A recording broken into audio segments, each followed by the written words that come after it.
방송에서 제공하는 투자 정보는 투자 판단에 대한 조언입니다. 방송에서 제공하는 주식의 가치, 가격 상승 및 가격 하락에 대해서는 방송사에서 보장하지 않습니다.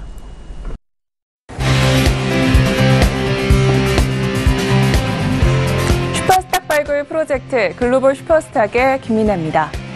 어떤 문제든 합의점은 항상 있습니다. 그럼에도 어떤 갈등 상황에서 우리가 합의를 못한다는 것은 누구 하나도 양보하기 싫다는 거겠죠. 하지만 일방적인 양보는 바람직하지 않습니다. 여기도 조금, 저기도 조금 물러서야 하는데요. 이렇게 미국과 유럽은 관련 협상을 잘 진행하는 듯 보이지만 저희 세계가 주목하고 있는 것은 바로 G2의 무역 협상입니다. 관련 내용 오늘도 저희가 자세하게 분석해 보겠습니다. 글로벌 슈퍼스탁 지금 바로 시작합니다.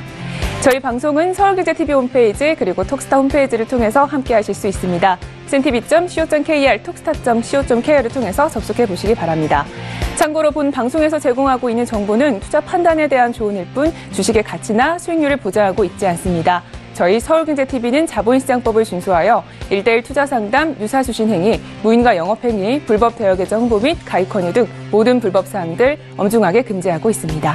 출발하기 이전에 시장 동향부터 체크해 보도록 하겠습니다.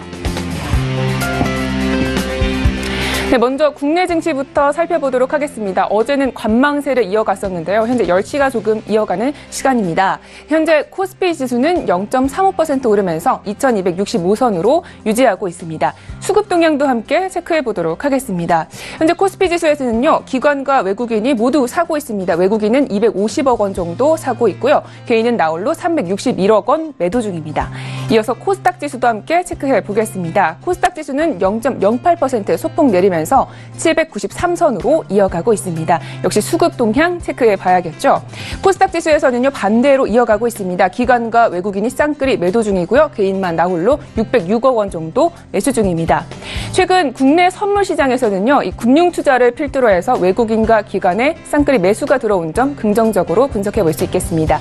이어서 해외 선물 지수도 함께 체크해 보도록 하겠습니다. 먼저 나스닥 지수입니다. 나스닥 지수 현재 0.15% 내리면서 7,115선으로 이어가고 있습니다. 이어서 S&P 500 지수도 함께 체크해 볼게요. S&P 500 지수는 0.04% 내리면서 2,737선으로 유지하고 있습니다. 네, 달러 인덱스는 어떻게 흘러가고 있을까요? 최근에 FOMC 회의에서 점진적인 금리 인상 기조를 유지하면서 안정화를 찾아가고 있는데요. 현재 0.08% 소폭 내리면서 94선을 유지하고 있습니다. 네, 이어서 골드 체크하겠습니다. 달러가 안정화를 들어서면서 골드는 바닥을 찍고 반등하는 모습입니다. 현재는 0.12% 내리면서 1257선으로 유지하고 있습니다. 마지막으로 크루드 오일입니다. 크루드 오일은요, 현재 72달러로 이어가고 있는데요. 이것은 미국의 원유 재고량이 늘어났다라는 분석 때문입니다. 네, 이어서 중국 시장으로 한번 가보도록 하겠습니다. 중국 시장 어제 하락 출발을 했었습니다. 이 무역 전쟁 우려감이 키워가는 모습이었는데요. 어제는 0.91% 내리면서 2733선에서 마감했습니다. 이어서 항생지수입니다. 항생지수 역시 내렸는데요. 0.21% 내리면서 28,182선에서 마감했습니다. 마지막으로 암호화폐 시세 체크하고 가도록 하겠습니다. 요즘에는 암호화폐 시세들 활기를 띠고 있습니다. 먼저 비트코인입니다. 비트코인은 730만 원에서 거래 중입니다. 여기서 이오스와 아인슈타인님이 강보합인 부분이 확인이 됐습니다. 다른 코인들은 어떻게 이어가고 있을까요? 네, 다른 코인들 역시 강보합 유지 중인데요. 퀀텀을 제외한 모든 코인들이 강보합인 부분 확인이 됐습니다. 마지막으로 거래량 체크해 보도록 하겠습니다. 역시 이오스가 1위를 계속 차지하고 있습니다. 2위에는 비트코인, 3위에는 에이다가 있는데요. 여기서 특이점은 4위에 스테이터스 네트워크 토큰이 있다는 점입니다. 이 스테이터스는 이더리움을 기반으로 한 메시지 플랫폼이고요. 질리카라는 코인은 세계에서 가장 빠른 블록체인 서비스를 목표로 하는 코인입니다. 네, 이렇게 해서 각종 시세 알아봤습니다. 이제 본격적으로 해외 이슈들 체크해 보도록 하겠습니다. 최윤 캐스터가 준비하고 있습니다.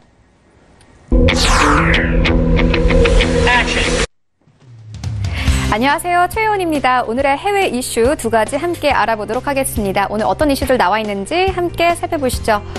네, 오늘 첫 번째 이슈입니다. 여전히 핫한 미중 무역전쟁에 관한 이슈인데요. 미국과 중국의 무역전쟁에 서막이 열렸습니다. 중국은 일전불사를 외치고 있다고 하는데요. 외신을 통해서 함께 알아보도록 하고요. 이어서 두 번째 이슈 함께 보겠습니다.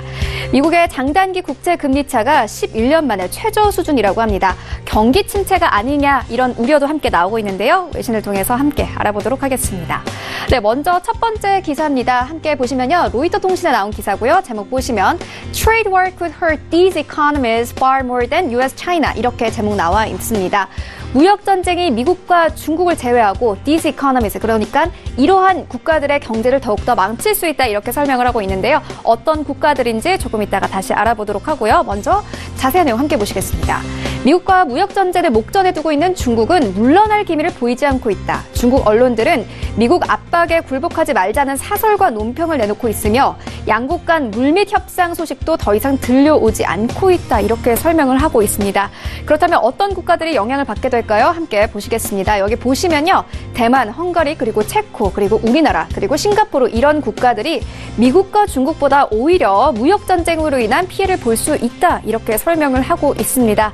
네, 조금 있다가 전문가들과 다시 이야기 나눠보도록 할 테고요. 이어서 두 번째 이슈 함께 보도록 하겠습니다.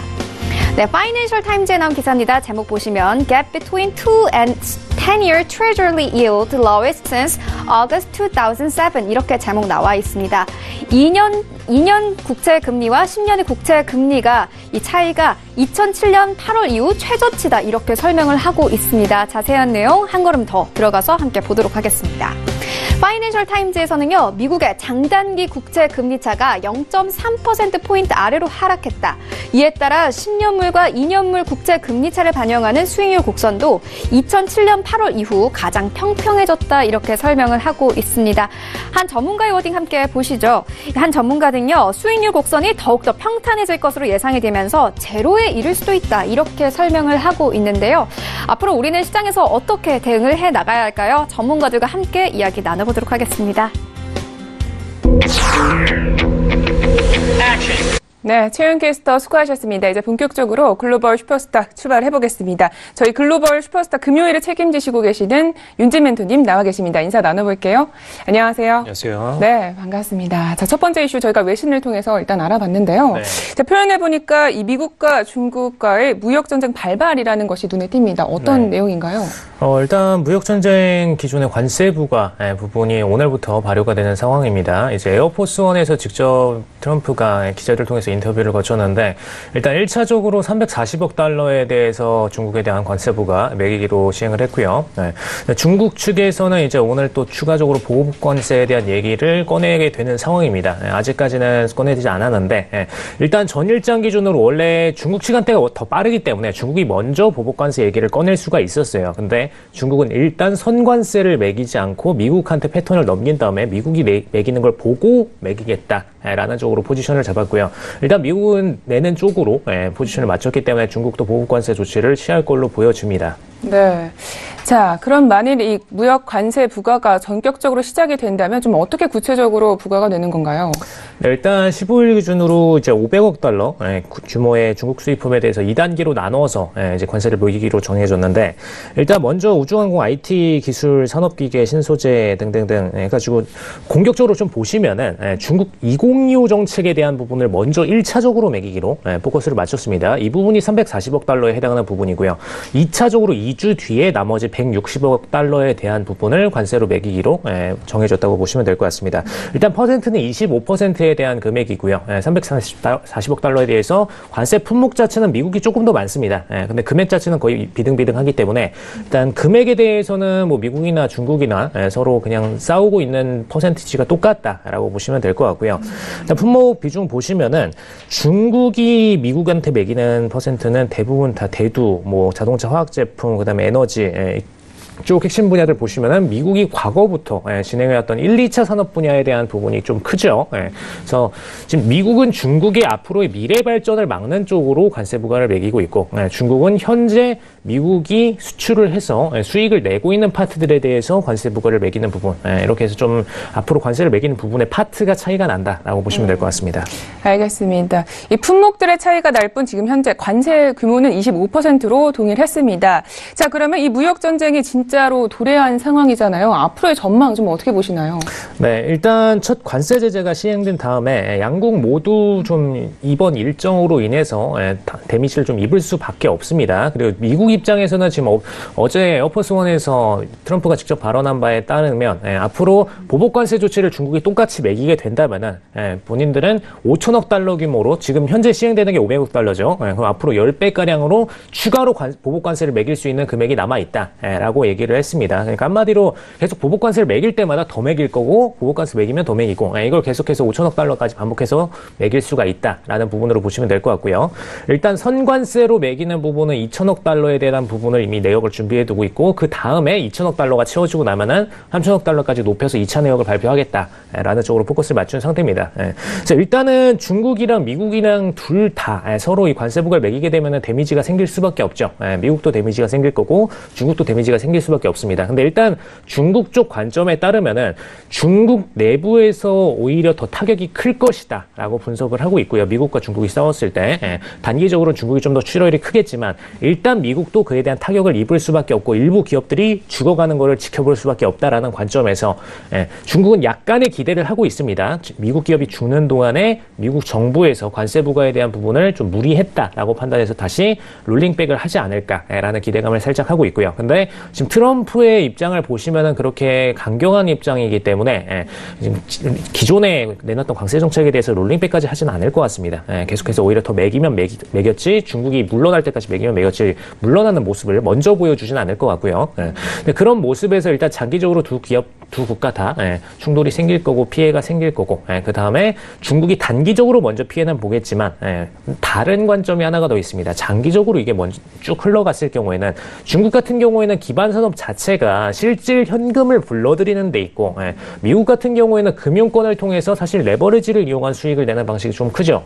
이번에도 사실 금리 인상 이후에 금융권에 돈을 쫙 끌어당겼던 부분이 있습니다. 근데 이것도 보시면은 사실상 외국으로 나갔던 외화들을 다시 반입시켜서 미국의 재정 부분을 확충시킨 거지 이 부분이 어떤 실질 현금 창출 수단을 통해서 뭔가를 팔아서 실질 머니를 챙겼다라고 보기는 어렵습니다. 그러다 보니까 기반 산업에 있어서 장기적으로 흘러갔을 때는 중국이 조금 더 유리한 상황이 아닌가라는 관점으로 보여집니다. 알겠습니다. 그러니까 대체적으로 단기적인 관점에서는 이 중국에게 더욱 불리하나 미국 역시 불리할 수도 있다. 뭐 이런 얘기하고 장기적으로 봤을 때는 미국이 더 불리할 수도 있다. 이렇게 보신다는 거죠? 네, 맞습니다. 일단 GDP적인 부분에서 무역 비중이 중국이 17% 정도에 달하고 미국은 3% 정도밖에 안 되기 때문에 단기적으로 일단 조금 더 미국보다 중국이 타격이 클 수밖에 없다라는 관점으로 보시면 될 것 같고요. 일단 좀 중요하게 보셔야 될 부분이 중국은 이제 2025 정책을 시행을 하고 있죠. 그다음에 미국 같은 경우에는 현재의 머니를 일단 중국한테 대중무역 적자 부분을 감소시키자라는 부분이 좀 강합니다. 그리고 동시에 중국의 현 무역 보호주의 정책을 깨뜨리자. 쪽이 굉장히 강한 포지션으로 보시면 될 것 같고요.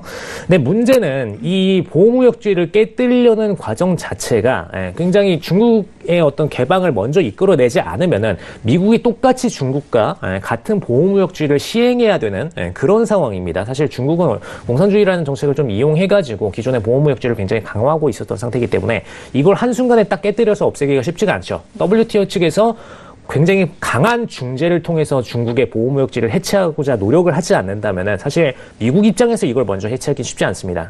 그럼 결국 이후에 나오게 될 정책 부분은 분명히 미국이 WTO를 탈퇴함을 감안하더라도 본인들이 보호무역주의를 진행하겠다. 그래서 G2에 상대적으로 압력을 가할 수 있도록 만들겠다라는 포지션으로 잡을 수가 있기 때문에 이렇게 될 경우에는 미국이 오히려 불리한 입장이 돼버립니다. 세계 무역 글로벌 경제상으로는. 왜냐? 일단 중국은 개방 쪽으로 방향성은 향해서 가고 있는데 미국은 반대로 쇠퇴 쪽으로 가는 방향성이 잡혀버리는 거죠. 그럼 일단 다른 국가들 입장에서는 미국한테 감정이 안 좋아질 수밖에 없어요. 일단 미국은 줬다가 뺏는 개념이고 중국은 오히려 조금씩 더 주고 있는 개념이기 때문에 아무리 미국이 그동안에 줬던 게 많더라 한들 일단 뺏고 있는 국가한테 감정이 좋을 리는 없겠죠. 그러다 보니까 추후 미국보다는 중국 쪽으로 포지션을 옮겨서 거래를 할 국가들이 많아질 수밖에 없다는 점. 그리고 기존에 중국이 가진 인구적 메리트가 있다 보니까 이미 사업 분야를 중국에서 많이 진행을 하고 있었는데 오히려 중국은 이 상황에선 더 늘어날 가능성이 높아진다는 점에서 추후 맹주가 오히려 중국 쪽으로 넘어가지 않을까라는 포커스가 생기고 있습니다. 그다음에 일단 WTO 중재 과정 통해서 중재가 들어갈 텐데 이 중재 과정에서 쇼부가 안 나면은 미국은 이 탈퇴를 감안하고서라도 본인들의 정책을 시행할 가능성이 높다라는 점, 이 부분 감안하시면 되겠습니다. 네, 알겠습니다. 이렇게 해서 첫 번째 이슈는 여기까지 들어보겠습니다. 자, 이어서 다음 이슈 한번 살펴볼 텐데요. 이 장단기 국채금리 격차가 어떤 상태길래 굉장히 지금 좁아졌다라는 이야기가 많이 나오고 있는 거죠? 네, 일단 영국 타임스에 따르면은 지금 10년물과 2년물 국채 금리 사이가 0.03%까지 좀 좁혀진 상태로 보시면 될 것 같습니다. 그래서 지금 상태가 지금 10년물 국채 금리가 0.03%가 떨어져서 지금 2.84%에 이르고 있고요. 그다음에 2년물 국채는 지금 2.54%, 그래서 0.3%가량의 차이밖에 안 나는 상황인데 일단 2017년 8월 이후로 지금 최저치에 달해 있습니다. 그러니까 한마디로 기존에는 이제 장기 국채 금리가 좀 더 높았던 거고 단기 국채 금리가 낮았던 거죠. 근데 2% 차이가 줄었다라고 보시면 될 것 같습니다. 네, 알겠습니다. 자, 그러면 이 그동안 계속 항상 이 장기 국채 금리가 단기 국채 금리보다 항상 지금 기본적으로 높았던 거죠? 네, 기본적으로 이제 장기 국채 금리가 항상 높은 게 일반적이고요. 왜냐, 일단 장기적으로 금리 인상이 진행이 되게 되면은 추가적으로 더 올라갈 거라는 관점 하에 장기 국채 금리는 조금 더 높은 수치를 유지하게 되고요. 근데 단기 국채 금리가 만약에 공격적으로 올해처럼 빠르게 치고 올라올 경우에는 거의 역전에 가까운 수치로 가까워지고 추후 역전까지도 일어나는 상황이 발생합니다. 근데 이 경우에는 장기 국채 금리가 떨어지는 상황에서 발생하는 상황이고요. 일단 기본적으로 거의 11년 동안에는 계속해서 금리 인하가 진행된 다음에 터닝되는 과정이었죠. 그러다 보니까 인하가 진행될 때도 장기 국채 금리상으로는 어느 정도 떨어지는 선이 하한선이 있을 것이다라는 관점 하에 단기 국채 금리보다 높았던 포지션을 유지를 했고요. 그다음에 지금 올라오는 과정에서도 그 관점을 계속 유지해 왔습니다. 한마디로 아래에서 위로 꺾여가는 이 포물선의 과정에서는 장기 국채 금리가 조금 더 높을 수밖에 없다라는 관점으로 보시면 되겠죠. 일단 이 시점을 보시면 2007년 8월입니다. 2007년 8월이면 뭐죠? 일단 그때 금융위기가 있었죠. 금융위기 직전에 이제 장기 국채 금리와 단기 국채 금리 사이의 이격이 좁아졌다가 다시 한번 금리 인하가 진행이 되면서 벌어졌던 부분입니다. 그래서 그게 유지되다가 이제 와서는 다시 반대로 터닝이 될 가능성이 있기 때문에 좁아졌다라고 보시면 될 것 같습니다. 네, 알겠습니다. 자, 그러면 이렇게 좁아지고 있는 이 장단기 금리 격차, 우리 좀 어떻게 해석을 해보면 좋은 걸까요?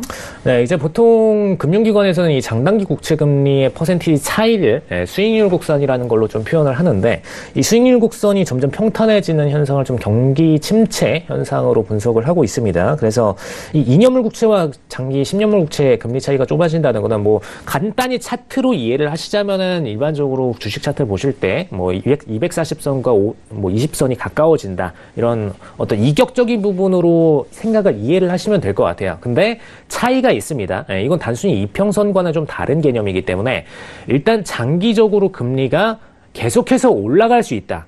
그러면은 단기 국채 금리가 장기 국채 금리를 꺾기는 어렵습니다. 근데 장기 국채 금리가 어느 선에 도달해서는 더 이상 올라가지 못할 거고 반대로 떨어질 가능성까지도 있다. 이렇게 장기적 관점이 잡혀버리면은 단기 국채 금리가 점점 이격을 좁히고서 반대로 역전할 가능성이 발생을 하죠. 그렇기 때문에 최근 장에서는 일단 2년물 국채 금리가 오히려 역전할 가능성도 있다. 최소한 평탄한 제로 금리, 제로 수준으로 수익률 구성 상으로 제로 수준으로 돌입할 수가 있다라고 관점이 맞춰지고 있습니다. 그래서 일단 연준에서는 계속해서 금리 인상을 빠르게 좀 진행을 하고 있기 때문에 일단 올해도 4회 인상, 그 다음에 내년에도 추가적으로 상반기 혹은 9월 달까지 2, 3회 정도 인상을 예상을 하고 있죠. 이런 만큼 추가 금리가 거의 한 2.75%까지 도달을 할 수가 있다라는 부분에서 추가적으로 장기 금리에 있어서는 한 상한선이 분명히 존재를 하고 있고 단기 금리는 공격적으로 계속해서 치고 올라갈 것이다 라는 관점은 계속 유지되고 있다고 보시면 되겠습니다. 알겠습니다. 자, 이렇게 해서 이슈는 여기까지 분석을 해보도록 하겠습니다. 자, 오늘 해외 선물 시장을 잘 대응하기 위해서 오늘의 가이드를 들어볼 시간을 갖겠습니다. 네, 멘토님, 오늘의 가이드는요? 네, 일단 무역 전쟁의 개막 이렇게 네, 무역 전쟁의 개막 이제 시작이 됐다 이렇게 보시는 거죠? 네. 일단 무역 전쟁의 개막 이 본격적으로 발휘가 되면서 이게 기업들한테 실질적인 매출에 타격을 입힐 시기가 왔어요. 예, 매출적 타격을 입힐 거고 앞으로 영업이익적인 부분에서 굉장히 타격이 클 겁니다. 일단 매출도 타격이지만 매입에서 더 타격이 클 거기 때문에 특히 미국 기업들 같은 경우에는 중국에 수입산 제품을 매입해서 쓰는 상태에서 이제 중국이 아니라 다른 국가 쪽으로 이제 베트남이나 뭐 필리핀 쪽 같은 동남아 국가 쪽으로 포커스를 옮겨서 다시 수입처를 옮겨야 되는 상황이기 때문에 지금 매출에 단기적으로 타격이 생길 수밖에 없고 매입에도 타격이 생길 수밖에 없다라는 부분에서 앞으로 S&P 혹은 뭐 증시 그다음에 원자재 거래를 하시는 분들께서는 이 부분을 핵심적으로 좀 참고를 하시길 바라겠습니다. 네, 알겠습니다. 우리 한국 기업 피해도 좀 적어야 할 텐데요. 이렇게 해서 가이드까지 잘 들어봤습니다. 오늘의 글로벌은 여기까지 이야기를 들어보도록 하고요. 저 윤진 대표님은 코엔 이슈에서 다시 모시도록 하겠습니다. 고맙습니다. 감사합니다. 네, 글로벌 이슈 앤 가이드 화면으로 정리하겠습니다.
슈퍼스탁을 찾아가는 여정에서 여러분의 가이드가 되어드리는 저희 글로벌 슈퍼스탁, 이번에는 차이나 이슈 앤 가이드 시간으로 돌아왔습니다. 중국 시황 이야기 그리고 유망 투자 종목에 대해서 소개를 들어보실 수 있습니다. 자, 먼저 어떤 이슈들이 나와 있는지 확인하겠습니다. 오늘의 차이나 이슈 첫 번째입니다. 중국 중앙은행은 최근 공지를 통해 시중은행별 선택적 기준 인하를 실시할 것이라고 밝혀왔습니다. 중국 금융당국의 지급 준비율 인하가 본격적으로 시작된다고 할 수가 있는데요. 이와 관련한 자세한 이슈 분석을 잠시 후에 알아보겠습니다. 두 번째 차이나 이슈입니다. 중국 A주 시장의 새로운 IPO 심사 체제 형성으로 IPO 신청 기업의 질이 큰 폭으로 상승했다는 뉴스입니다. 하지만 이에 따라 IPO를 통과하는 기업의 수는 감소하고 있는 추세인데요. 중국 IPO 통과율이 낮아진 이유와 IPO의 이점에 대해서 잠시 후에 살펴보겠습니다. 네, 이제 좀 더 깊이 있는 이슈 나눠보도록 하겠습니다. 저희 최하영 대표님 오셨습니다. 인사 나눠볼게요. 안녕하세요. 반갑습니다. 네, 반갑습니다. 자, 전일장, 네. 중국장 좀 어떻게 마감이 됐을까요? 요즘에 계속 안 좋습니다. 중국장도 어제 그 상해 지수는 1% 가까이 하락을 했고요. 그다음에 심천 같은 경우는 2% 넘게 하락을 좀 했습니다. 최근에 뭐 계속적으로 하락하고 있는 모습이고요. 뭐 이유는 다 알고 계시다시피 미국과 중국 간의 무역 전쟁 이 부분 때문이다라고 볼 수 있겠고요. 지금 현재 동시호가 진행 중에 있는데 하락 출발할 것으로 예상이 좀 되고 있습니다. 그래서 일단은 뭐 오늘 당일이지만 전체적으로 이제 오후 시점이 돼야지만이 이런 부분들의 어떤 발효가 확실시 되기 때문에 아무래도 약세 국면은 당분간 좀 더 이어지지 않겠는가라고 좀 보여지고 있습니다. 네, 알겠습니다. 자, 그러면 첫 번째 이슈부터 저희가 분석을 해보도록 하겠습니다. 자, 먼저 첫 번째 어떤 뉴스인가요? 네, 중앙은행이 이제 이야기를 한 부분이 있는데 그 선택적인 기준 그 지급 준비율에 대한 기준점이 인하된다라는 얘기가 되겠죠. 그래서 오늘부터 실시가 되고 있고요. 그다음에 오늘이라고 하니까 이제 어제에 나온 뉴스입니다. 그래서 7월 5일부터 실시가 되는 부분이고요. 7천억 위안의 자금이 방출될 예정이다라고 얘기가 나와 있습니다. 공지를 따르면 이제 대형 상업은행이나 주식제 상업은행 그리고 우정저축은행 또 뭐 도시상업은행 뭐 여러 농촌상업은행 등 여러 은행 쪽에서 지금 그 인민폐의 예금 지급 준비율을 0.5%포인트 하향 조정하겠다. 그리고 약 7천억 위안 정도의 자금을 방출하겠다. 이런 얘기를 좀 하고 있고요. 자, 이런 부분들이 이제 뭐 레버리지 축소 과정에서 나오는 유동성 리스크를 완화시키기 위한 그런 부분들이다라고 되어 있고요. 실제적으로 이제 뭐 통화 정책에 대한 어떤 수정은 아니고 뭐 감독의 엄격화라든지 신용 긴축, 통화 완화가 올해 하반기의 정책 조합이긴 합니다만 이런 부분들이 본격적으로 이제 그 통화 정책을 손대는 것은 아니다. 이렇게 못박을 박아놓고 있습니다. 네, 그렇군요.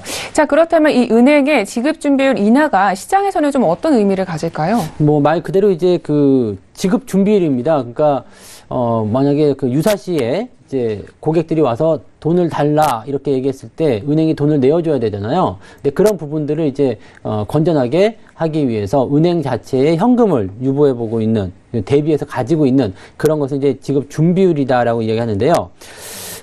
이 지급 준비율의 비율이 높아지면 높아질수록 은행 입장에서는 현금을 많이 비축을 해줘야 되겠죠. 그래서 이런 부분들이 좀 줄어들었다는 것은 은행의 부담이 좀 줄어든다 이런 얘기가 되겠고요. 만약에 뭐 1,000억 원을 보관을 해야 되는 부분이 이제 있었다라고 하는데 이 부분이 조금 완화가 돼서 만약에 900억만 보유해도 된다. 그렇다면 100억 원 정도의 그 공간이 생기기 때문에 그 부분을 또 대출로 활용할 수 있는 거죠. 그러면 은행 입장에서는 이런 지급 준비율이 낮아지게 됐을 경우에는 수익성 증가로 바로 연결될 수 있는 그런 부분이 될 수 있고 시장에서는 이제 유동성이 공급되는 효과를 가져올 수가 있습니다. 네. 그러면 은행에서는 좀 호재로 작용을 하겠군요. 네. 자, 그렇다면 이 유동성을 완화한다는 것은 아직 시장에 좀 자금을 풀어주겠다 이렇게 저희가 해석을 되는 건가요? 이게 보통 이제 시장이 어려울 때 그런 정책들을 많이 씁니다. 그래서 뭐 과거에 이제 리먼 사태 때도 마찬가지였죠. 그 주가가 많이 하락세를 보였을 때 유동성 공급을 통해서 이제 시장에 돈을 많이 풀어줬었는데 이런 부분들로 본다라면 지금 시장이 어려운가라고 생각할 수 있겠는데 또 사실은 그렇지 않거든요. 이게 뉴스에서도 지금 간략하게 한 이야기이긴 합니다만은 그동안 계속해서 지원했었던 유동성에 대한 부분들 좀 축소시키겠다라는 어떤 그런 과정을 지금 밟고 있습니다. 미국에서 금리 인상하는 것과 마찬가지의 부분일 텐데요. 이런 어떤 레버리지 투자에 대한 부분들 축소시키게 되면서 시장에 있는 현금 유동성이 줄어드는 그런 효과가 벌어지게 되죠. 이런 부분들을 좀 축소시키기 위해서 투자금을 축소시키고 은행의 지급 준비율을 낮추게 된다라면 은행에 있던 돈들이 시장으로 나오기 때문에 그 부분을 메꿔줄 수 있다는 얘기죠. 그래서 시장의 충격을 유동성에 대한 충격을 자연스럽게 충격을 줄일 수 있는 그런 부분이다라고 볼 수 있겠고요. 지금 현재로서는 중국의 통화 정책을 완화시키는 뭐 그런 부분으로는 해석하지 않으셔도 될 것 같습니다.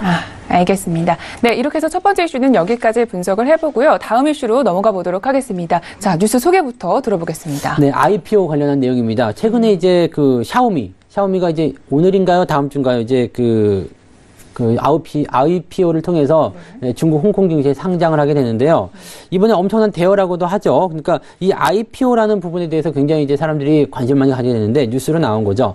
7월 4일까지 주식 발행 및 심사위원회는 총 110개의 회사 IPO를 심사하였다. 그러니까 올해 7월 4일까지 올해 한 해 동안 심사를 좀 했었는데 그 중에서 110개 중에서 59개사를 통과시켰다는 얘기가 나옵니다. 그러니까 성공률이 약 53.6% 정도인데 작년 상반기에 비해서 현저히 낮아졌다. 여기를 두고서 이제 이야기하고 있는 게 새로운 어떤 심사의 어떤 기준이 좀 강화되는 부분이 좀 있을 것이다. 이런 부분들이 있고 심사의 어떤 내용들이 계속적으로 좀 보완이 되고 그렇게 되었기 때문에 이렇게 그 IPO 심사를 통과하는 기업들의 수가 낮아졌다라고 뉴스에서 분석을 하고 있는 내용입니다. 네. 그러면 이 중국의 IPO 통과율이 낮아졌다라고 말씀해 주셨는데 어느 정도로 좀 낮아진 건가요? 이게 뭐 절반 정도 수준으로 낮아진 거죠. 뭔가 두 개의 기업이 만약에 우리는 통과를 해야 되겠다라고 얘기했다라면 그 부분이 하나는 떨어지고 하나는 붙는 그런 상황이 좀 얘기가 되는 거겠죠. 그래서 IPO의 이런 그 부분들이 이렇게 하락을 좀 하고 있다라는 거, 그 통과율이 낮아지고 있다는 부분들은 우리가 그냥 쉽게 얘기하면 심사 기준이 강화가 됐다거나 아니면 그 심사 기준에 적합하지 못한, 통과하지 못하는 그런 자격 미달의 기업들이 많이 IPO를 신청했다 이런 쪽으로 볼 수 있겠죠. 근데 자격 미달의 기업들이 신청했다는 것은 문제가 될 수 있겠고요. 어쨌든 그 심사의 어떤 기준들을 좀 다양화했기 때문에 아무래도 좀 심사 기준의 강화 쪽으로 좀 보시는 게 맞지 않겠나 생각됩니다. 알겠습니다. 이 미달된 기업들은 굉장히 속상할 것 같은데 일단 이 IPO를 하게 되면 기업 입장에서는 좀 어떤 게 좋을까요? IPO가 이제 기업 공개고요. 상장을 위한 내용이기 때문에 기업이 상장하는 이유는 단 하나죠. 돈을 좀 달라 이런 얘기죠. 그러니까 나 이러이러한 사업을 하고 싶은데 돈이 좀 부족하다. 그리고 우리 주식의 어떤 그 증권을 주식으로 만들어서 이제 당신들에게 제공해주겠다 이런 식이잖아요. 그러니까 이런 부분을 보게 된다면 사람들이 이 기업의 가능성을 보고 투자를 하게 되는, 주식을 사게 되는 그런 모습이 벌어지게 되죠. 그러니까 기업 입장에서는 자금의 조달을 유용하게 하기 위한 부분이고요. 최근에 이제 알리바바 같은 경우가 이제 뉴욕에 상장을 하면서 큰 어떤 그 대박을 좀 터뜨렸었는데 그것을 보고서 이제 중국이 더 이상 미국에게 뺏길 수 없다. 그래서 이제 홍콩과 상해 쪽으로 IPO를 좀 집중시키는 그런 어떤 정책을 많이 썼고요. 이번에 이제 샤오미가 알리바바를 뛰어넘는 그런 초대박을 좀 터뜨리는 그런 IPO가 나왔습니다. 그래서 이런 기업의 상장이라든지 그 공개라든지 이런 부분들은요. 기업의 자금을 일단 끌어당기고 있고 또 기업이 추구하는 그런 어떤 사업 방향을 확실하게 추진시킬 수 있는 어떤 원동력이 되기 때문에 기업 입장에서는 굉장히 중요한 그런 포인트라고 좀 보시면 될 것 같아요. 네. 네, 알겠습니다. 자, 이렇게 해서 차이나 이슈는 여기까지 들어보도록 하겠습니다. 자, 중국 시장에 잘 대응하기 위해서 오늘도 가이드 한 줄 평을 듣도록 하겠습니다. 네, 멘토님, 오늘의 가이드는요? 네, 오늘의 가이드는 기준이 틀리면 모든 것이 틀리다. 네, 그 이야기를 하고 싶습니다. 기준이 틀리면 네. 모든 것이 틀리다. 네. 네. 이거는 뭐 굉장히 간단한 이야기입니다. 그러니까 내가 어느 시점을 기준을 잡을 것이냐죠. 지금 최근에 주가가 많이 하락하고 있는 시점이지만 주가의 어떤 하락 포인트가 직전 고점에 비해서 많이 내려왔다는 것을 기준으로 삼는다면 지금은 굉장히 또 싼 가격이 될 수 있겠죠. 네. 그렇지만 실제적으로 봤을 때 시장이 더 하락할 수 있는 부분이 있기 때문에 그러한 기준을 어떻게 세우느냐, 직전 고점에 비해서 이만큼 떨어진 것을 기준을 잡을 것이냐, 아니면 전체 시장에 대한 판단을 기준을 삼을 것이냐에 따라서 내가 지금 현재 대응해야 되는 부분이 달라진다는 느낌입니다. 그래서 기준이라는 것을 분명히 세워야지, 또 정확하게 세워야지만이 여러분들 투자에 성공할 수 있다. 그런 얘기를 드리고 싶습니다. 네, 맞습니다. 저도 전적으로 좀 동의를 하는 바고요. 자, 이렇게 해서 좋은 가이드 잘 들어봤습니다. 자, 이번에는 매매 전략 시간으로 가보도록 하겠습니다. 오늘도 유망 투자 종목을 추천을 해주실 텐데 오늘은 네. 어떤 종목인가요? 오늘은 이제 은행주를 하나 가지고 왔습니다. 사실 은행주들은 이렇게 방송이나 이런 쪽에서 이제 추천하거나 관심 있게 보는 그런 종목은 아니죠. 왜냐면 워낙에 느리고 장기적으로 봐야 되는 부분들이 좀 있는데 일단 지급 준비율 인하라든지 그다음에 전체적으로 이제 경기가 좀 좋아지는 그런 분위기를 타고 있다라면 은행주들에 대한 관심을 좀 가져야 되지 않겠나요? 생각을 좀 해봅니다. 그래서 중국의 공상은행, 중국 4대 은행 중에 한 은행이죠. 그래서 중국의 공상은행을 하나 가지고 왔습니다. 네. 중국말로도 그냥 공상인항입니다. 그러니까 쉽습니다. 그래서 공상은행 601398 지금 현재 홍콩과 상하이에 동시에 상장이 되어 있는 기업이고요. 제가 오늘 말씀드릴 것은 이제 상하이에 상장되어 있는 기업입니다. 네. 현재 올 1월에 시가총액 기준으로 했을 때 이제 441조 원이 찍혔습니다. 지금은 이제 조금 주가가 내려가서 그보다 조금 낮은 수준이긴 한데요. 1월 달 같은 경우만 하더라도 441조 원 되면서 이제 JP 모건을 제치고 세계 1위, 전체 은행주 중에서도 세계 1위의 시가총액을 자랑했습니다. 근데 이 기업이 이제 전적이 화려하죠. 2010년 이전부터 계속적으로 세계 1위의 자리를 계속 유지하고 있는 그런 기업 중에 하나입니다. 그래서 규모 면에서는 정말 타이 추종을 불허하는 엄청난 은행이다. 이런 은행 기업이다라고 보시면 될 것 같고요. 네. 현재 최근에는 또 5월 달이죠. MSCI EM 지수라고 이제 EM이 이제 이머징 마켓인데 신흥국 지수에 편입이 됐습니다. 신흥국 지수에 편입이 되는 그 부분들은 장점이 뭐냐면 투자자들이 그쪽으로 일단 자금이 들어가줘야 돼요. 그러니까 지수에 편입이 됐다라는 것은 외국인 투자자들의 자금이 또 들어올 수 있는 가능성이 있다. 그래서 이런 부분들이 이제 어떤 식으로든 매수가 들어오기 시작한다면 주가로서는 좋은 흐름을 좀 보일 수밖에 없겠죠. 그래서 이런 어떤 좋은 조건들과 흐름들을 가지고 있고요. 이 기업에 대한 어떤 부분들은 계속적으로 성장하고 있는 또 순이익이 가장 많이 증가하고 있는 그런 기업 중에 하나로 이제 꼽히는 그런 부분이 좀 있는데 전년도 매출이 7.5% 증가세를 보였습니다. 그리고 순이익은 3%. 순이익 폭이 또는 매출 증가 폭이 별론데라고 생각하실지 모르겠지만 이 기업이 가지고 있는 이 규모 자체가 어마어마하다는 걸 생각한다면 2%, 3% 증가도 대단하다라고 좀 보시면 될 것 같고요. 배당도요, 0.24위안을 주고 있거든요. 0.24위안을 주고 있는데 배당이 지금 6월에서 7월 정도에 은행주들이 배당을 한다는 걸 감안한다면 지금 현재 이 정도 결정이 나서 대응을 할 수 있다라면 배당에 대한 관심도 좀 높아질 수 있는 그런 시기적인 요인이 되지 않을까 생각해 봅니다. 네, 알겠습니다. 최근 우리 국내 증시에서도 은행주들이 굉장히 잘 가고 있잖아요. 네네. 네, 그래서 이 은행 잘 살펴봐야 될 것 같은데 구체적으로 매수가는 어떻게 보고 계신가요? 이 종목은 이제 가격대가 좀 만만합니다. 네, 등치에 비해서는 가격대가 좀 만만한데 지금 5위안 정도의 형성이 되어 있어요. 그러니까 지금 최근 3일 동안 주가가 좀 반등세를 좀 보였고 아마도 이제 지급 준비율 인하에 대한 어떤 영향 좀 있지 않았을까 라고 생각도 해보고요. 그래서 일단 반등이 좀 나가고 있는 부분에서 오늘 장 시작 포인트를 보니까 0.19 그러니까 특별하게 이제 큰 변동 없이 그냥 보합으로 좀 시작이 됐습니다. 그래서 5.2위안 정도 현재가 바로 이 정도 시점에서 공략 포인트 가져가시면 괜찮을 것 같고요. 네. 손절매도 가격대는 4.5위안 정도 그냥 뭐 수치상으로 보시면 될 것 같아요. 한 10% 내외의 어떤 그런 포인트 정도로 4.5위안 정도 잡아주시면 되겠고요. 목표 가격대는 일단 상승 포인트는 차트를 보게 되면 좀 멀리까지 볼 수 있는 상황이긴 한데요. 1차적인 반등은 매물대 가장 많이 쌓여있는 구간이 6.3위안 정도입니다. 그래서 이 정도까지 1차 목표 이 자리를 넘어서게 된다면 그 위쪽 라인 때 뭐 7위안이나 8위안 정도까지도 한번 욕심을 내볼 수 있는 그런 단계가 있다고 보시면 되겠습니다. 알겠습니다. 이렇게 해서 공상은행에 대해서 이야기 들어봤습니다. 오늘의 차이나 이슈 가이드는 여기까지 하도록 하겠습니다. 오늘도 말씀 고맙습니다. 네, 고맙습니다. 네, 차이나 이슈 가이드 화면으로 정리하겠습니다.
암호화폐와 관련된 엄선된 정보들만 드리는 저희 글로벌 슈퍼스탁의 자랑 시간이죠. 코인 이슈 앤 가이드 시간으로 돌아왔습니다. 자, 먼저 어떤 이슈들이 나와 있는지 화면으로 만나보시죠.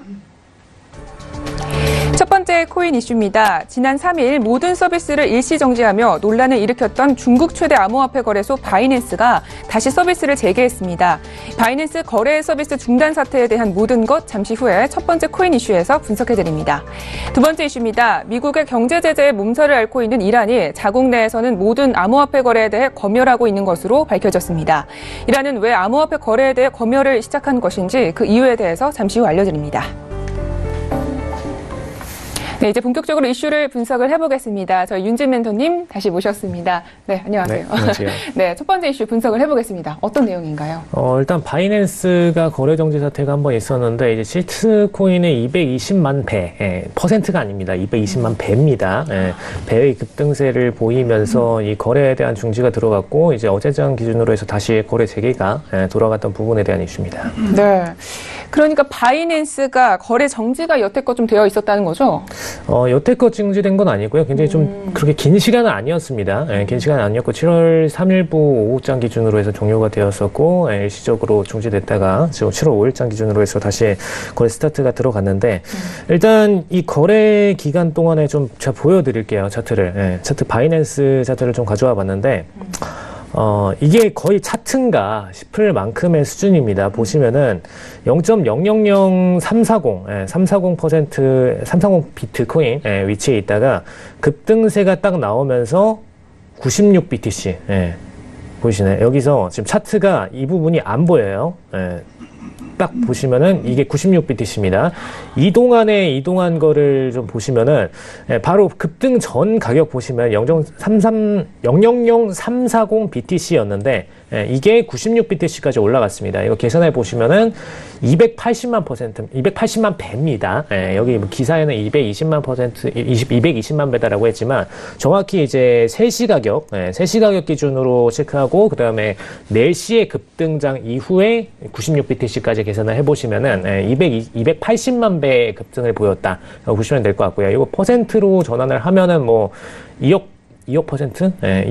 2.8억% 이렇게 되겠죠. 그래서 좀 굉장한 급등세를 보여서 사실 이게 차트인가 레전드의 상황이 아닌가 좀 이렇게 좀 많이 커뮤니티들에서 회자가 되고 있습니다. 근데 이건 일단 그 API 유저들, 정확히 저번에 업비트에서 한번 문제시 됐었던 부분이 API였죠. 그 API 유저들을 대상으로 중국 해커들이 해킹을 해서 API들이 자동적으로 시스코인에 대한 거래 매입을 계속해서 들어갈 수 있도록 만들면서 급등장을 만들어냈고요. 이 부분을 포착하고 나서 바이낸스 거래소에서는 일시 중지를 시킨 다음에 그 다음에 다시 거래 재개를 들어간 상태입니다. 네, 이 차트를 보시다시피 아시겠지만 엄청난 급등으로 인해서 한 그림에도 지금 못 담고 있는 상황인 거잖아요. 네. 이게 어떻게 해서 이런 사태가 벌어진 건가요? 일단 보시면은 총 거래량 기준으로 해서 87%가량, 총 거래량의 87%가량이 거래가 되면서 급등장을 만들어내는데, 일단 이것 때문에 시스코인이 바이낸스 거래소 전체에서 지금 상위 거래 코인 1위가 됐었고요. 일시적으로 이제 거의 시총 1위 수준까지도 올라갔는데, 일단 96BTC면은 64만 달러 정도에 해당하는 금액입니다. 하나로 따지면은 거의 7억 원 가량에 도달한다라고 보시면 될 것 같고요. 하나로 이걸 환산해서 말씀을 드리면은 정확히는 이제 250원 정도, 250원에서 7억 원까지 1시간 동안에 급등했다라고 보시면 될 것 같습니다. 그래서 굉장히 좀 재밌는 사례가 하나 있는데, 이제 국내 커뮤니티에서 어느 한 유저분이 이제 1.1BTC, 96BTC까지는 아니고 한 1.1BTC 정도에다가 이제 기존에 갖고 있던 시스코인 약 714개 정도를 여기다가 걸어놨었어요. 그냥 장난삼아 매도를 걸어놨던 분입니다. 그러니까 이제 가격이 거의 0.0000이 4개입니다. 0.000034 정도에서 현재가가 위치해 있는데 1.1에다가 걸어놓는 건 사실 말도 안 되는 거죠. 그냥 정말 재미삼아 딱 걸어놨었었는데 그게 시간이 지나고 나서 급등장에서 체결을 하고 그 이상 거의 뭐 90배까지도 또 올라갔다 내려갔다 보니까 이분 같은 경우에는 약 58억 원 정도의 수익을 냈고요. 그래서 지금 이게 이 장이 말이 되나 해서 이걸 파악한 결과 API 유저들, 즉 이제 API라는 거는 이 거래소에서 외부 플랫폼으로 지금 거래에 대한 데이터들을 쏠 수 있도록 만들어 놓은 코딩입니다. 그래서 외부 데이터들이 이 API 소스를 받아가지고 거래를 만들어낼 수가 있고요. 그러다 보니까 이 API들을 해킹하게 되면은 API 유저들에 대한 거래를 본인들이 움직여서 좌지우지 할 수 있는 상태가 됩니다. OTP에 대한 인증 없이. 그러다 보니까 인증 과정 없이 API 서버 전부를 시스코인에 집중을 시켜서 일시 기간 동안에 급등장을 만든 다음에 본인들을 위가해서 차익 실현을 하고 나갔다라고 보시면 될 것 같습니다. 그래서 이 건으로 사실 바이낸스 같은 경우에는 굉장히 좀 철옹성의 거래소였는데 지금 그 위상을 잃게 생겼다라고 보시면 될 것 같습니다. 네, 그러니까 이 건값이 지금 땅값이 된 그런 상황인 겁니다. 지금 현재 이 바이낸스 어떤 상황인 건가요? 네, 근데 좀 정확한 표현이신 것 같은데 건값이 땅값 중에서도 웬만한 7억 원이면은 거의 뭐 아파트 한 채 값이죠. 아파트 한 채 값까지 올라간 건데, 일단 시스코인은 7월 4일 트위터 통해서 시스코인 블록체인 상황에서 발생할 수 있는 문제를 좀 조사 중이다라고 해서 바이낸스에 대한 거래 중지를 요청을 했었고요. 그다음에 거래 중지 이후에 일단 바이낸스 측에서 비정형 블록체인 활동에 있었긴 했지만 일단 시스 블록체인 자체는 안전했었고 시스코인 자체가 아니라 이제 바이낸스 측의 API 서버상의 문제였기 때문에 이 부분에 대한 거래를 API 측을 개정을 한 다음에 재개를 해라라고 명령을 내렸고요. 일단 바이낸스 측에서는 기존 API들의 신규 API로 전부 다 교체를 하고 나서 거래를 재개한 상황이다라고 보시면 될 것 같습니다. 그래서 이 API 같은 경우에는 유저가 이 거래에 대한 부분을 본인들이 할당을 받아서 뭐 서버화를 시킬 수도 있고 혹은 다른 거래소화를 시킬 수도 있는 그런 시스템입니다. 그러다 보니까 이 API 유저가 앞으로도 좀 계속해서 논란이 될 것 같고요. 그리고 국내에서도 업비트 같은 경우에 API를 최근에 사용해서 쓰고 있기 때문에 이 부분이 계속해서 바이낸스처럼 떨리지 않을까라는 논란이 지속될 걸로 보입니다. 알겠습니다. 자, 그러면 이번 사태에 있어서 지금 피해자들 보상될 부분이 있을까요? 네, 일단 보상 부분에 대해서 바이낸스가 또 뭐 제대로 바로 다 현금으로 쏠 수는 없어요. 이 부분을. 그리고 이 부분에 대한 손익을 추정하는 것 자체도 애매합니다. 왜냐하면 어떤 분들은 고수익을 내셨고 이 상황에서 어떤 분들은 수익을 쫓아가시다가 손실을 냈기 때문에 이걸 피해다라고 얘기하지만 이건 명확히 얘기하면 피해다라고 얘기할 수는 없거든요. 차트가 올라가는 도중에 손실을 본 거기 때문에.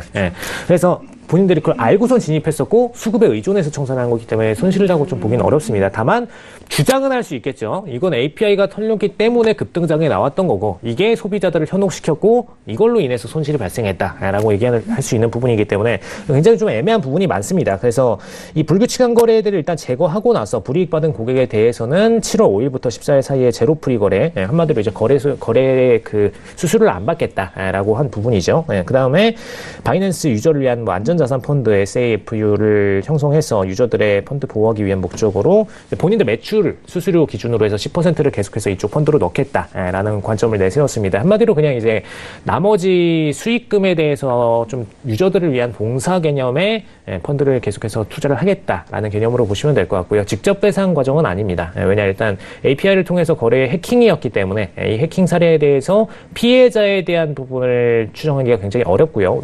왜냐하면은 뭐 코인레일 사태처럼 명백히 어떤 블록체인 코인을 가지고 있는 분들의 거래를 뽑아서 해킹을 해서 가져간 게 아니라 물량을 가져간 게 아니라 그냥 거래에서 급등장을 만들어냈던 부분이죠. 그러다 보니까 이 부분을 어떤 분들이 피해를 봤다라는 거를 추정하기 굉장히 어렵기 때문에 이런 봉사적인 관점에서의 대안을 내세운 걸로 보여집니다. 일단 이번 사태 이후에 지각 변동이 좀 있을 예정인데 바이낸스는 일단 거래량이 15억 달러 정도로 전 세계 최대 암호화폐 거래소였죠. 그동안에 업비트가 과거에 한 12월 달에 1위를 차지하고 나서 이때도 거의 2위, 1위를 업비트랑 왔다 갔다 했었고 최근에 업비트랑 비성이 많이 떨어지고 난 이후에도 아직까지도 비트플라이어 정도 1, 2위를 계속 다투고 있는 상태입니다. 이 둘이서.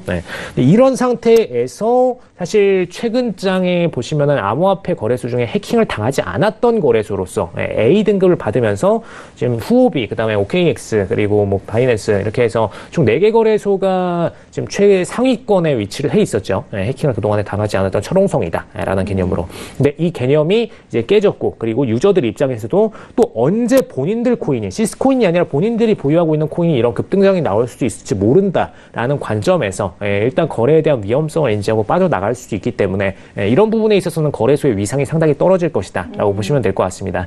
다만 좀 유일하게 장점이 있다면은 시스코인이 바이낸스 측에서 급등하는 동안에 업비트 측에서도 같이 다 급등을 했어요. 다른 거래소들도 급등을 보였지만 다른 거래소들 대비해서 압도적인 상승률을 보였었기 때문에 바이낸스를 통해서 거래하시는 분들 입장에서는 또 한 번 이런 사태가 나오지 않을까, 그럼 우리가 한 번 또 수익을 낼 수 있지 않을까라는 관점에서 일단 바이낸스 측에 묻어두는 거래가 좀 나오지 않을까라는 관점이 좀 제시되고 있습니다. 알겠습니다. 그러니까 이번 사태로 인해서 이 바이낸스에 좀 경쟁력을 잃을 수 있다 이런 전망이신 거죠? 네, 일단 잃을 수도 있지만 대신에 이 막연한 기대감, 어떻게 보면 1.1 BTC에 팔고 싶으시잖아요, 솔직히.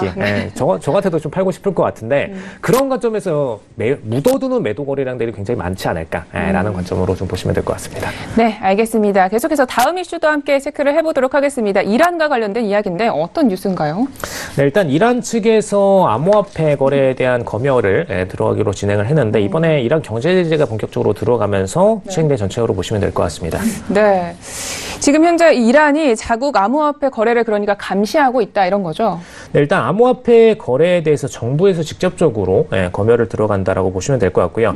일단 지난 5월 이란에서 정부에서 직접적으로 암호화폐 검열을 진행을 하고 있고, 그 다음에 미국 제재로 인해서 이란 자산가치 하락이 일어날 것을 염려하는 분들이 본인들이 자산가치가 떨어지게 되면은 상대적으로 인플레이션 효과죠. 인플레이션 효과가 일어날 수 있기 때문에 이 자산을 미리 글로벌적으로 거래되고 있는 BTC로 자산을 옮겨놓게 되면은 BTC가 아무리 최근 장에 계속해서 떨어지고 있더라고 하더라도 추후에 자산이 굉장히 급등락을 보이면서 인플레이션 현상이 일어나게 될 경우에, 만약에 뭐 베네수엘라 같이 공격적인 인플레이션이 일어났다. 지금 이란도 똑같이 원유에 좀 의존도가 높은 기업이다 보니까 베네수엘라 같은 사태가 얼마든지 일어날 수 있습니다. 경제 제재를 막아놓은 상태에서, 그죠? 그래서 그렇기 때문에 이란 입장에서는 굉장히 본인들의 자산 가치가 변할 거를 염려를 해서 미리 자산을, 현금을, 이란 화폐를 보유하지 않고 BTC로 옮겨서 보유를 하고 있다라고 보시면 될 것 같고요. 그래서 이 관점에서 볼 때 BTC로 자금이 반출되는 거는 이란 입장에서는 이란의 통화가 분명히 빠져나가고 매각이 되고 그 다음에 BTC로 이동되는 과정이죠. 그럼 이 과정에서 이란 통화에 대한 인기가 떨어지게 됩니다. 그리고 이란이 순수 현금 자산에 대한 인기도가 떨어지는 만큼 가치가 하락이 되겠죠. 그럼 이게 오히려 인플레이션을 가속화시키는 가속장치가 돼버립니다. 그렇기 때문에 지금 BTC로 옮겨가는 과정 자체가 이란에 있어서는 굉장히 경제적 리스크다라고 평가하는 걸로 보시면 되겠습니다. 네, 그러면 그런 경제적인 리스크 때문에 지금 이렇게 검열을 한다 이렇게 보면 되는 건가요? 네, 일단 검열을 하는 핵심적인 이유는 거기에 있다라고 보시면 될 것 같고요. 일단 경제 제재를 수위를 높이는 것 자체가 좀 핵심적인 시발점이 됐는데 미국이 이제 본격적으로 경제 제재를 들어가게 됐고 그다음에 추후에 뭐 조금 더 풀어줄 수 있다. 그래도 제재를 좀 허물어줄 수 있다라는 관점은 제시되고 있지만 오히려 아직까지는 계속해서 11월까지 추가적으로 경제 제재에 대한 부분을 본격적으로 하나하나 규제상으로 가해가고 있는 상태입니다. 그리고 이 과정에서 지금 유럽 기업들도 이미 다 떠났고요. 그다음에 러시아 기업들, 중국 기업들은 좀 남아있던 상태지만 이 기업들도 추가적으로 떠날 수 있는 상태입니다. 그렇기 때문에 왜냐하면 일단 인플레이션이 일어날 가능성이 높은 상태에서 중국 기업이든 러시아 기업이든 본인들이 거기서 사업을 하고 싶지는 않겠죠. 그런 관점에서 떠날 가능성이 높다라고 보시면 될 것 같고요. 근데 이분들이 다 나가는 과정에서 결국엔 자산 매각을 하고 나갈 텐데 그럼 당연히 통화에 대한 가치가 굉장히 떨어질 수밖에 없겠죠. 통화에 대한 가치가 떨어지게 되면 당연히 이란 내에서 존재하는 자산들도 결국에는 BTC나 혹은 다른 글로벌 통화들로 환전해서 미리 보유를 하게 될 가능성이 높다라고 보시면 될 것 같고요.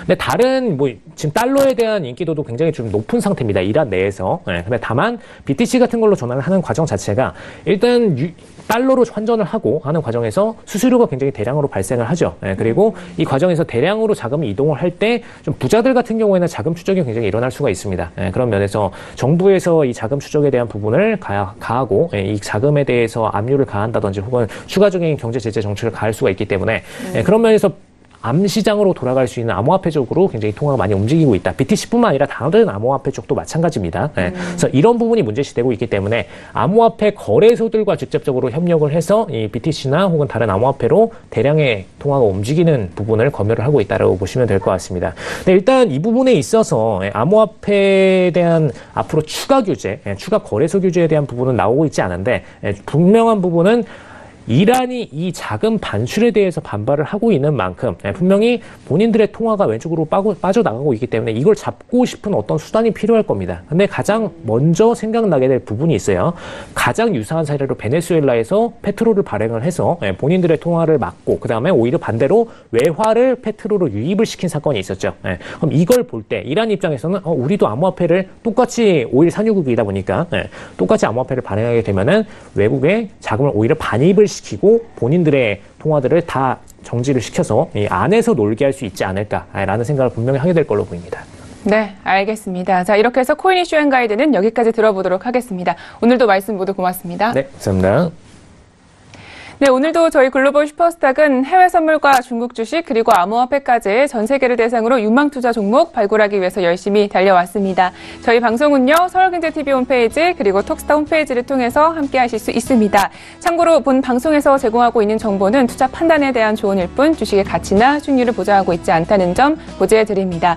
글로벌 슈퍼스탁 오늘은 여기까지입니다. 주말 잘 쉬시고요. 저희는 다음 주 이 시간 찾아뵙겠습니다. 함께해 주신 여러분 고맙습니다.